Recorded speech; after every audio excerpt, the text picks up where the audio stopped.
अस्सलाम student SS physics का interview preparation के लिए लेक्चर नंबर 1 आज हम डिस्कस करेंगे। तो सबसे पहले जो हम क्वेश्चन डिस्कस करेंगे वो हमारे क्वेश्चन होंगे करंट इलेक्ट्रिसिटी से रिलेटेड। तो आप जो स्टूडेंट है वो क्लास में है वो सारे पेड ही है ना।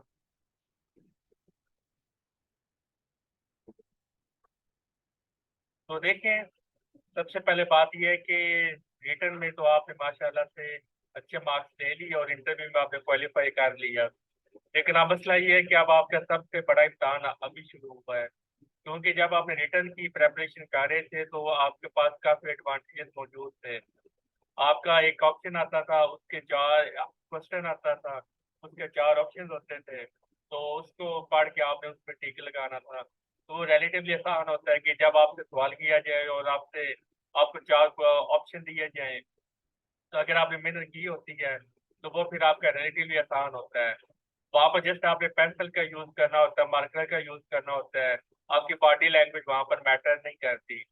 लेकिन जब आपने इंटरव्यू में जाना है तो बहुत सारी चीजें आपकी मैटर करती हैं। सबसे पहले तो बात यह है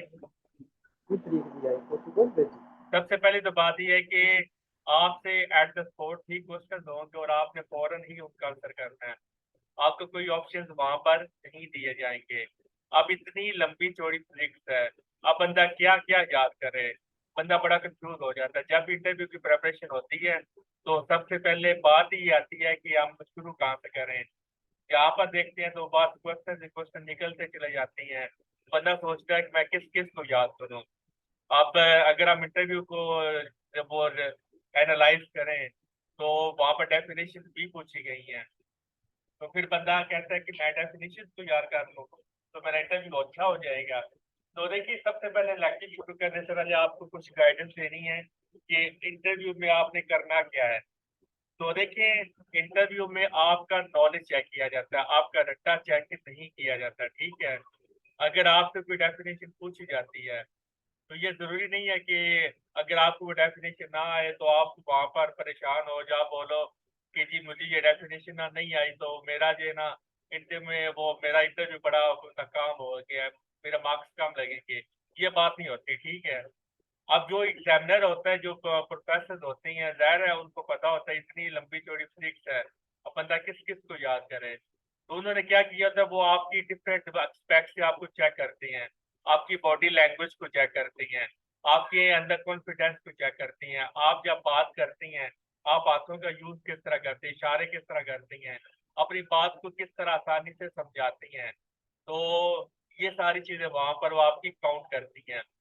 और ये बात आपने बहुत ही इंपॉर्टेंट है, ये बात याद रखिएगा कि जहां पर भी आप डेमो देने जाते हैं किसी कॉलेज, प्राइवेट कॉलेज में, या अगर आप इंटरव्यू देने जाना है, तो कुछ उन्होंने सेट ऑफ क्वेश्चन, वो एक भी हो सकता है, दो भी हो सकती है, तीन भी हो सकती हैं। तो हर प्रोफेसर जो होता है ना, या इंटरव्यू लेने वाला, वो उसके पास कुछ क्वेश्चन होते हैं, एक भी हो सकता है, दो भी हो सकते हैं, तीन भी हो सकती हैं। अगर वो आपसे 10 क्वेश्चन पूछते हैं ना, तो उन 10 क्वेश्चन में से उसके पास फॉर एग्जाम्पल 3 क्वेश्चन उसने रखे हुए हैं, उसने बोला है कि ये जो 3 क्वेश्चन है इनको हम बोलते हैं कि ये आपका डिसाइड करेंगे कि आप उस प्रोफेसर को आपने इम्प्रेस किया है या नहीं किया। तो ये 3 क्वेश्चन आपकी तकदीर का फैसला करेंगे। बाकी जो 7 क्वेश्चन है उसमें वो जैसे आपका नॉलेज चेक कर रहा होगा, आपकी बॉडी लैंग्वेज चेक कर रहा होगा, आपका बात करने का अंदाज चेक कर रहा होगा। तो यानी कि ये 7 क्वेश्चन अगर आपको नहीं भी आते तो वो मैटर नहीं करता। लेकिन जो जो 3 क्वेश्चन है जो उसने स्पेशल बना के रखे, ये बड़ी मैटर करती हैं। अब जाहिर है कि आपके खुद ही अंदाजा हो जाएगा कि जब वो इंटरव्यू में आपसे क्वेश्चन पूछेगा तो डिफरेंट वो मिक्सचर होता है क्वेश्चन का, उसमें डेफिनेशन भी होती हैं, सिंपल से क्वेश्चन भी होती हैं। जाहिर है, जब आप स्टार्ट लेती है ना, तो मोस्टली जो प्रोफेसर होती हैं वो स्टार्ट आपसे इजी क्वेश्चन ही से लेते हैं ताकि आपको रिलैक्स करें। आपसे डायरेक्ट जो है ना मुश्किल क्वेश्चन ही पूछते हैं। तो अगर आपका जो इंटरव्यू लेने वाला वो अच्छा उसको आप कंसीडर करती हैं तो वो आपका स्टार्ट अच्छा वो मतलब बेसिक डेफिनेशन से ही लेता है ताकि आपके अंदर कॉन्फिडेंस आए। कुछ केसेस में ऐसा होता है कि जहाँ पर ना वो खड़ूस से होती हैं तो वो डायरेक्ट ही आपको ना वो हमला कर देती हैं। लेकिन मोस्टली केसेस में ये होता है कि 90% आप कह सकते हैं कि जब भी आप इंटरव्यू में जाती हैं तो वो आपसे आपके साथ कोऑपरेट करती हैं। वो आपको डराने के लिए या आपको परेशान करने के वहां पर नहीं बैठे होते, इसलिए बड़ी आपसे प्यार मोहब्बत से बात करेंगे, आपको मतलब बातों में एंगेज करेंगे ताकि आपके अंदर जो कॉन्फिडेंस है वो बहाल हो जाए। जो आपके हार्ट बीट तेज हुई है, पसीने आए हुए हैं, जो आप कंफ्यूज हैं, उससे थोड़ा आपको क्या करते हैं, रिलैक्स करने की कोशिश करती हैं। तो स्टार्ट आपसे बेसिक क्वेश्चन से करती हैं, तो कुछ टेक्निकल क्वेश्चन आपसे पूछती हैं, और वही याद रखिएगा, वही टेक्निकल क्वेश्चन वही मैटर करता है कि आपकी सिलेक्शन होगी या नहीं होगी। आप जब इंटरव्यू दे कर आती हैं, बहुत सारे स्टूडेंट कहते हैं जी मेरा इंटरव्यू बहुत अच्छा हुआ, मैंने जो अपने रिक्वेस्ट पूछा है मैंने तो सारे आंसर कर दिए। जाहिर है आप स्टूडेंट है, आपने मेहनत की हुई है, आप सारा कुछ आपने तैयार किया होता है, आइडिया होता है कि मैंने किस सवाल का सही जवाब दिया है या नहीं दिया। लेकिन बात ये होती है कि इंटरव्यू में सही क्वेश्चन का सही आंसर करना इंपॉर्टेंट नहीं होता। बड़ी इंपॉर्टेंट बात करने के जा रहा हूँ, इंटरव्यू में सिर्फ आप क्वेश्चन का सही आंसर कर लें ये इंपॉर्टेंट बात नहीं है, आप क्वेश्चन का आंसर किस तरह से देते हैं ये इंपॉर्टेंट है। अगर आपसे डेफिनेशन सिंपल, मैं आपको एग्जांपल देता हूँ, आपको कहते हैं डिफाइन वेलोसिटी, आप बड़े खुश हो जाते हैं, आप कहते हैं इतना आसान क्वेश्चन, आप बोलते हैं फौरन पटाख से rate of change of displacement called velocity. लेकिन उससे एक्साइटमेंट में आप ये भूल जाते हैं कि ये इंटरव्यू वाला उसने ये मेरे से इतना आसान क्वेश्चन पूछा है, तो मैंने इसको प्रॉपर वे में इसका आंसर करना है। क्योंकि आप नॉर्मल डेली लाइफ में आप देख ले कि एक वो बंदा जब भी वो बात करता है अपनी दलील के साथ बात करता है, प्रॉपर वे में बात करता है, उसके जो ट्यून ये बाकी जो है ना बॉडी लैंग्वेज साथ में आपको बातें बताता जाऊंगा, लेकिन फिलहाल मैं आपको थोड़ी सी टेक्निकल को बताता हूँ। अब एक स्टूडेंट वो कहता है कि it is the rate of change of displacement is called velocity, और एक स्टूडेंट बताता है, वो डिफाइन भी कर देता है कि time rate of change of displacement is called velocity, फिर वो साथ में फार्मूला भी बताता है, और फिर साथ में वो उसको ये भी बताता है कि वेक्टर क्वांटिटी है और स्केलर क्वांटिटी है। लेकिन थोड़ी सी उसकी बात ही और मजीद बता देता है। तो आप खुद सोचें कि जब आप क्लास में स्टूडेंट से सवाल करती हैं, तो एक स्टूडेंट, या जब आप पेपर चेक करती हैं, तो एक स्टूडेंट उसने सिर्फ ये आंसर किया है कि rate of change of displacement is called velocity, और एक वो स्टूडेंट जिसने साथ में फार्मूला भी बताया है, उसको ये भी बताया कि ये वेक्टर है या स्केलर है। तो खुद ही आप बताएं कि आप ज्यादा इम्प्रेस किससे होंगे। तो सबसे पहले उसमें आप बताओ, आप किससे इम्प्रेस होंगे कि किसने से डेफिनेशन बताई है या इससे थोड़ा सा एक्सप्लेन भी किया है।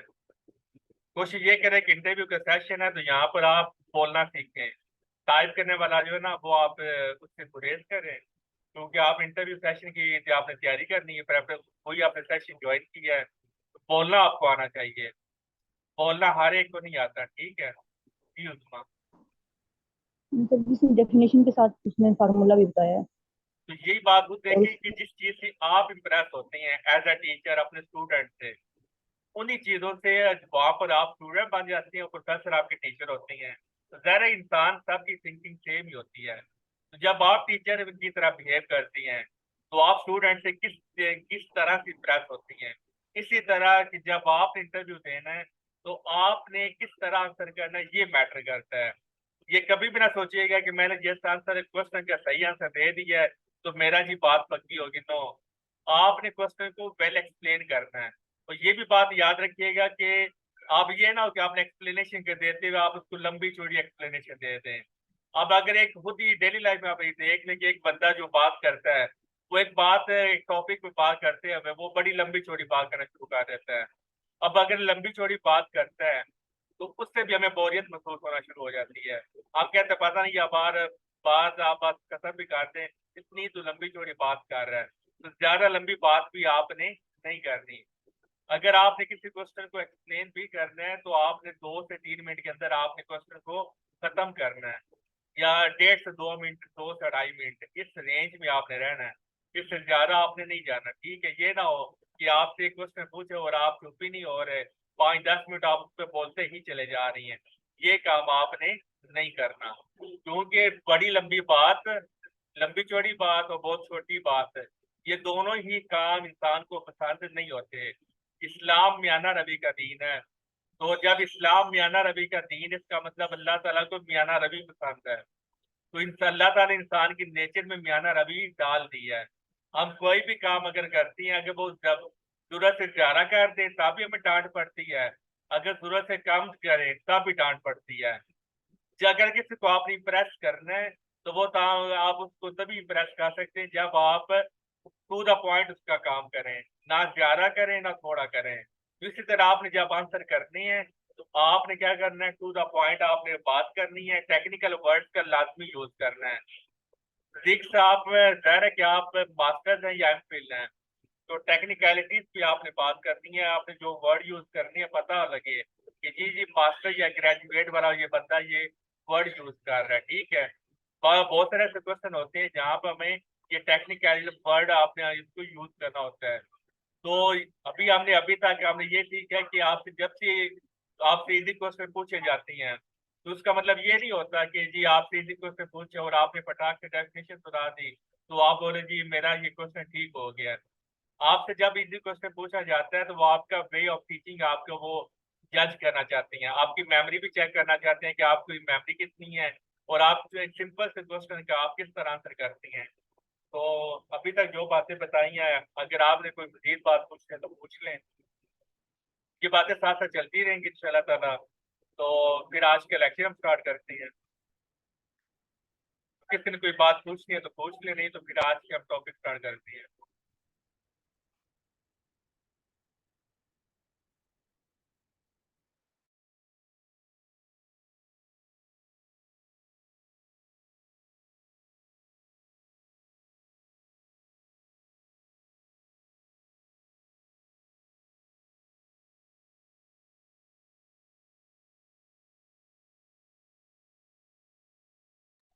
तो आई थिंक तो आपका कोई क्वेश्चन नहीं है, किसी का माइक। मेरी आवाज आ रही है? हाँ जी आ रही है।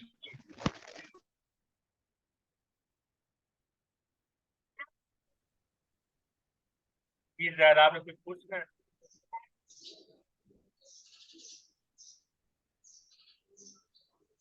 तो देखिए आप मैं सशमिता लेके चलेंगे। आपने ना सबसे पहले तो ये बात है पेशेंस रखना है।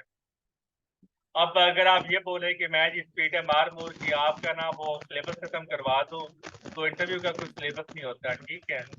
हम कोशिश ये करेंगे कि मैक्सिमम एरियाज को हम कवर करें, लेकिन मेरी ये कोशिश होगी कि जो एरिया को मैं टच करूं उस एरिया को हम अच्छी तरह से करें।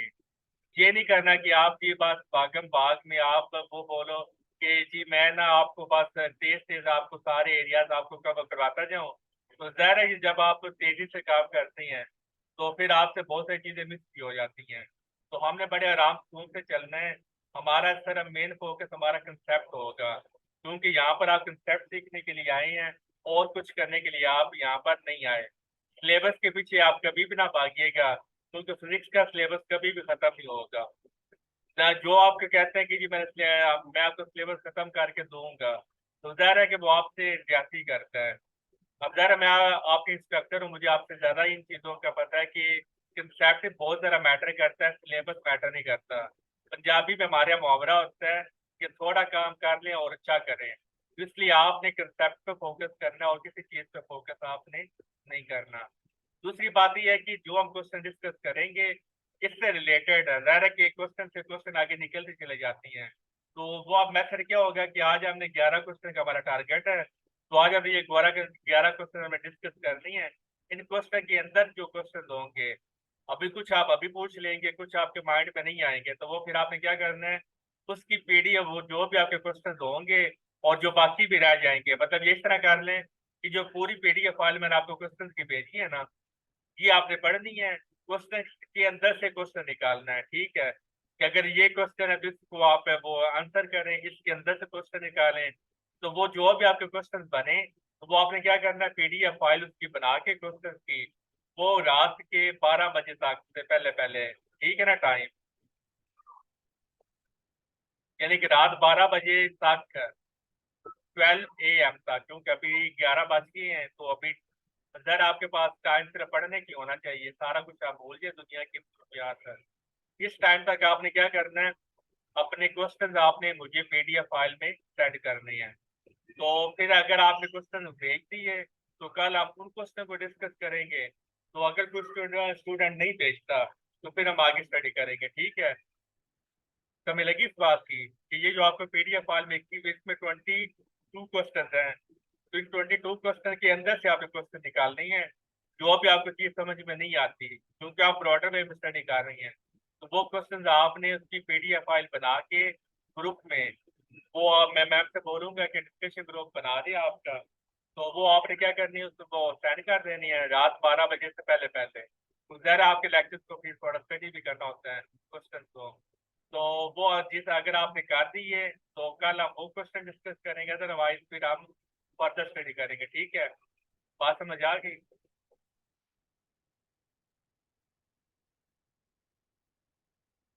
तो सबसे पहला हमारा ये क्वेश्चन है, what is the difference between electric current and conventional current. तो ये इंटरव्यू में पूछा गया है, तो जितने भी आपको क्वेश्चन दिए गए हैं तो ये इंटरव्यू में पूछे गए हैं।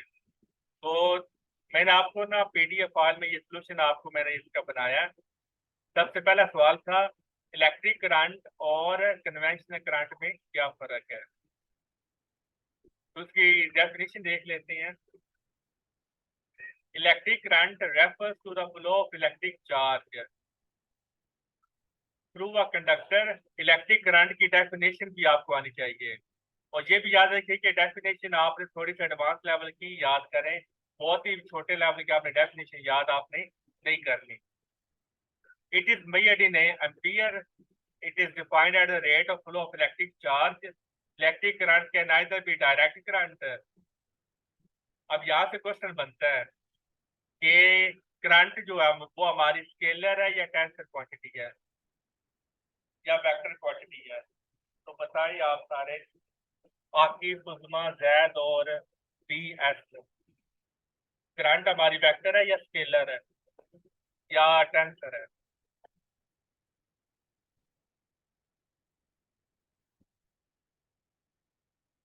अगर आपने कंट्रीब्यूट नहीं करना, चुप करके लेक्चर सुनना है, तो फिर आपका कोई फायदा नहीं है सेशन का।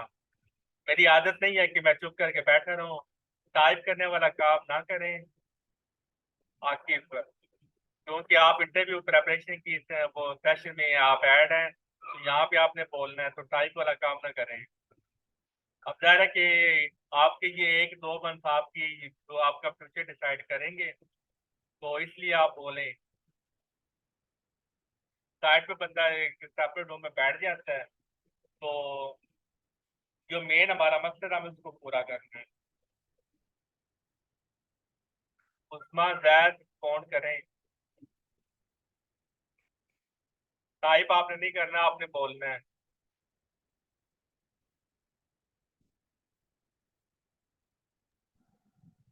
जी सर। तो बताएं करंट आंसर कैसे होगा?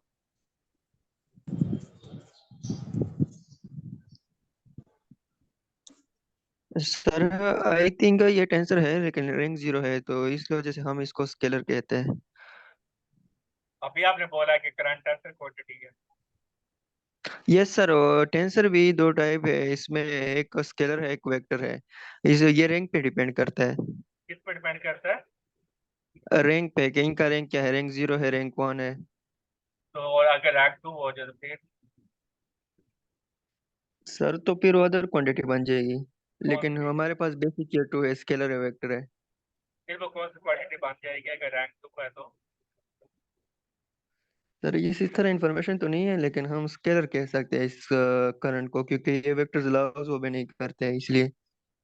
ये इंटरव्यू में आपसे क्वेश्चन पूछा गया है, तो डिटेल जो डिस्कशन है वो तो अब मैंने की हुई है, तो वो आपसे मैं वीडियो ना, ये ना आप इस तरह कीजिए, मुझे रिमाइंडर साथ साथ देते जाइएगा, या ना कोई स्टूडेंट वो नोट डाउन करता जाए। इससे रिलेटेड जो है ना क्वेश्चन की वीडियो वो मैं आपको सेंड कर दूंगा। तो सबसे पहले आपने ये एज अ रेफरेंस आप नोट कर लें पेज पर कि करंट वेक्टर है या स्केलर है या टेंसर है। इस पर वीडियो लेक्चर हमने वो बनाया होगा है, वो मैं आपको सेंड कर दूंगा। ठीक है, तो ना टाइम आपने वैसे यही रखना है, इन टाइम का ही। एक हमारा ये क्वेश्चन हो गया टेंसर या वेक्टर, तो अभी मैं आपको शॉर्टली बता देता हूँ। देखिए, बात यह है कि जो टेंसर है ना, ये 3 टाइप का होता है।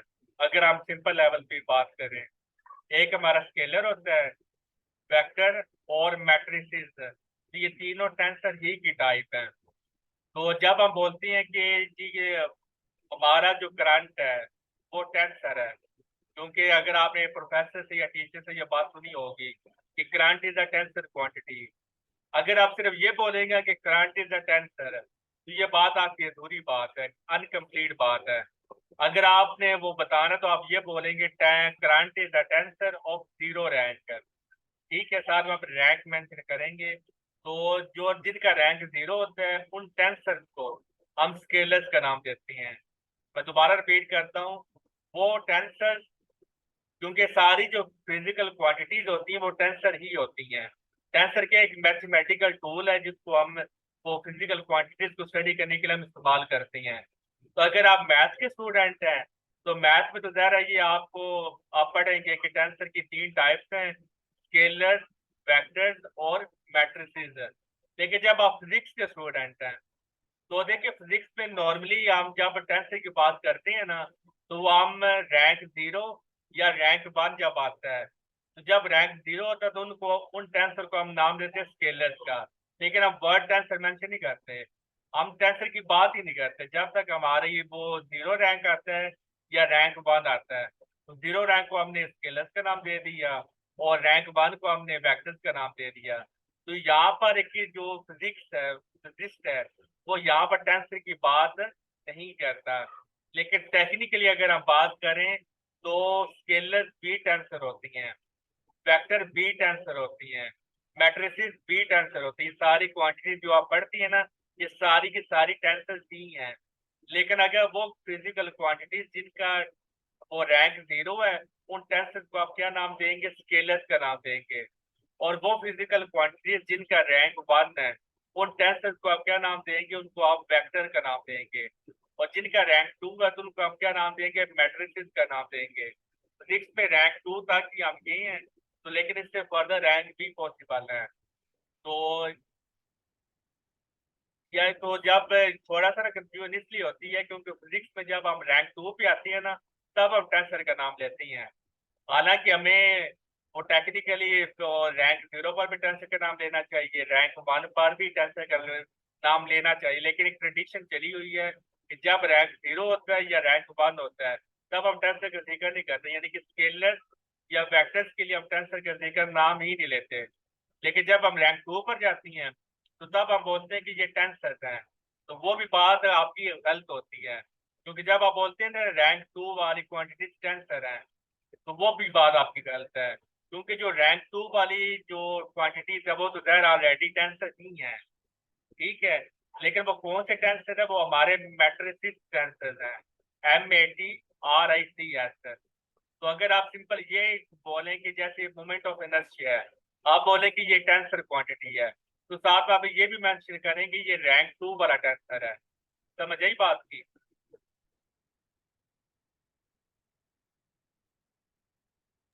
सर इसका मतलब ये है कि जो रैंक टू के होते हैं उसको हम नाम नहीं दे सकते, उसे हम सिंपल हम कह सकते हैं कि ये टेंसर टू रैंक टू का क्वांटिटी है।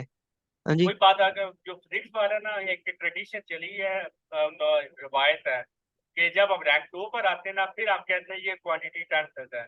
हालांकि टेक्निकली बात करें वो सारी क्वांटिटीज ही टेंसर होती हैं, चाहे वेक्टर हो चाहे ये स्केलर हो। लेकिन जब हम वेक्टर या स्केलर पे आते हैं ना, वहां पर हम सिर्फ ये कह देते हैं ये सिर्फ स्केलर है, ये सिर्फ वेक्टर है।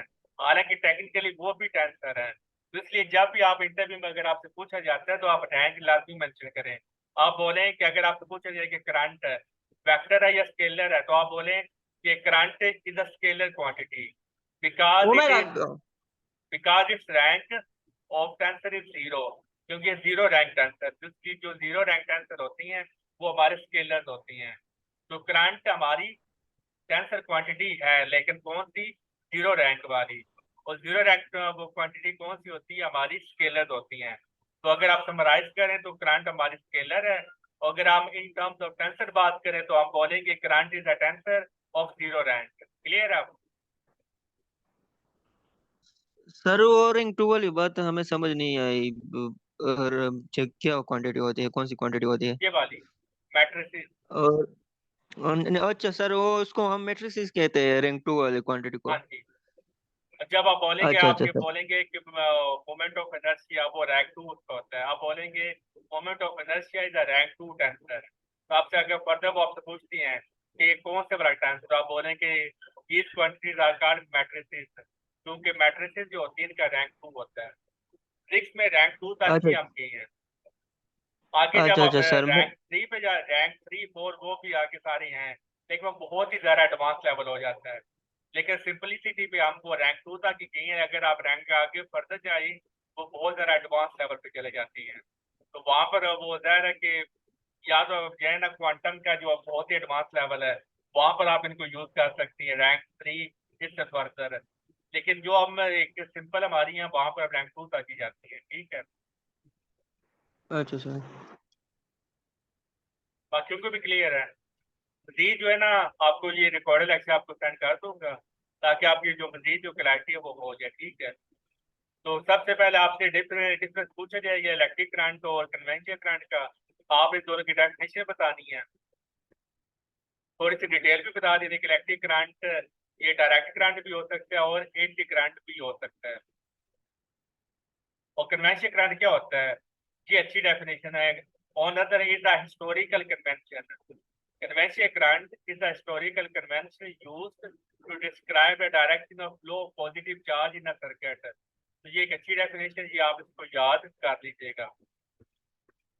तो ये भी साथ में आपने डेफिनेशन जिस तरह पहले इलेक्ट्रिक करंट की डेफिनेशन आपने बता दी, तो साथ में आपने थोड़ा सा उसको एक्सप्लेन भी कर दिया कि जी जो हमारा इलेक्ट्रिक करंट है ये दो टाइप का होता है, डीसी करंट या एसी करंट है। तो फिर आप फर्दर उसको फिर आप कन्वेंशनल करंट पे आ जाएंगे, डेफिनेशन सबसे पहले बताएंगे, तो फिर आप बताएंगे it was established before the discovery of electron. तो इलेक्ट्रॉन की डिस्कवरी से पहले जो कन्वेंशनल करंट था वो डिस्कवर हुआ था, तो इसलिए चूंकि वो पहले हम कन्वेंशनल करंट ही को यूज कर रहे थे, तब हमारे इलेक्ट्रॉन हमारे डिस्कवर नहीं हुए थे। तो पॉजिटिव तो इसलिए हम यही समझते हैं कि जो करंट होता है वो पॉजिटिव चार्जेस ही की वजह से होता है। And the understanding of the actual direction of the electron flow in a circuit, according to this convention, current flows from positive terminal of a battery or a power source through the circuit and back to the negative terminal। ये थोड़ी सी बातें आपने explain कर दी हैं तो आपका complete answer आपका हो जाएगा, ठीक है।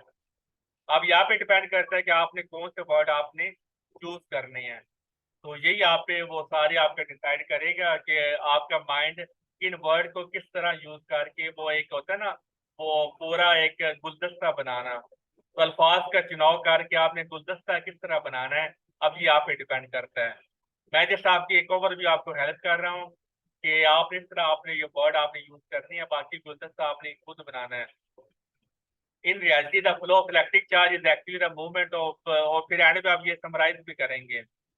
पहले आप डेफिनेट डिफरेंस बताएंगे इलेक्ट्रिक करंट और कन्वेंशनल करंट में, फिर आप एंड पे ये भी बताएंगे कि ये इन रियलिटी जो करंट होता है वो इलेक्ट्रॉन्स की वजह से होता है, लेकिन चूंकि आपने इसको कन्वेंशनल यूज की हुई है तो इसलिए हम इसको ये अभी तक हम ये यूज हो रही हैं, क्योंकि the conventional current is still widely used in circuit diagram that analysis as it provides, ये बड़ी इंपॉर्टेंट पैराग्राफ है कि कन्वेंशनल करंट को हम यूज क्यों करते हैं, आपसे पूछ लें तो आप ये बोलें कि because it is widely used in circuit diagram and analysis as it provides a consistent and convenient way.